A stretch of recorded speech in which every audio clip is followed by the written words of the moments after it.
Joining us to talk about the Super Bowl and some politics is a man who knows something about going to work the day after the Super Bowl, or actually probably not going to work the day after the Super Bowl. Actually, Burgess. He got the day off because he won the Super Bowl as a safety for the Raiders in 1980, and he began his career right here in New York. He is also in the University of Miami Sports Hall of Fame. Burgess, great to see you, my friend. You've been away too long. Bill, great talking with you. Looking forward to chat with you, my friend, for sure. A lot of good stuff to talk about. Yeah, there is. Let's start with, I've played sports. I've walked out on fields in front of people, but I have never walked out on a field on Super Bowl Sunday. How cool is that? It was a lot of fun. And again, it was in the old days. I have to remind a lot of our youngsters that it was in days when the Raiders used to win a lot of football games. And it's also, Bill, just for those who could remember those days, the days of a lot of patriotism. We were so proud to be who we were, to have the opportunity to be on that field. Many of us got teary-eyed as we looked at the flag, put our hands over our hearts. So it was a different day, and it's a day I look forward to coming back. And thank goodness we have a president who's talking up our country, talking up patriotism, and we're coming back strong with that too. So happy to see it happening for sure. Yeah, you know, you bring up a really sore point for a lot of people. Do you think the NFL might be tainted these days? Do you expect people to boycott the Super Bowl over this whole anthem protest kneeling controversy?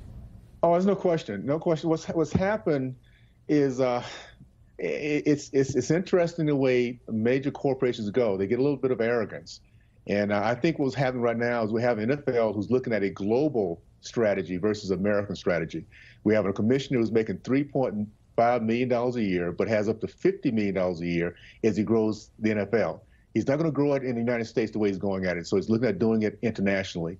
And I think that says a lot about the focus and the priorities of this new NFL, not the one that I grew up in, that cares more about this global profits versus American patriotism and American way. So Americans are getting onto it, and we're going to continue to not watch, not participate, as they continue to move in their anti-American ways. Well, you know, to your point, a new Wall Street Journal NBC poll, in fact, found all adults who follow the NFL closely have dropped.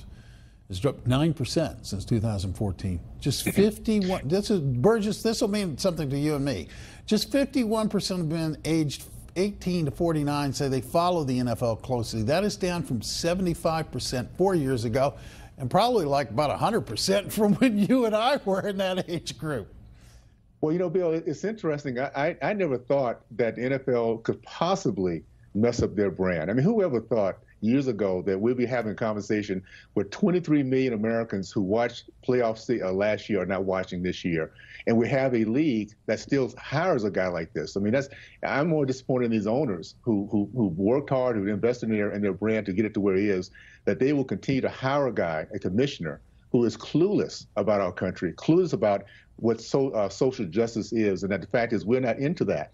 We're into meritocracy. Go out there and play the game. Let us enjoy the game. Don't bring your politics into it. We don't care less about your politics. They don't get it. And because of that, they're destroying Americans' desire to watch it. But again, if they think that the global market, London and Mexico and Ireland can pick up the slack, they're going to go for it. And I just hope Americans wake up and see that this is exactly what we don't need, is a company who cares more about international profits, again, versus American pride.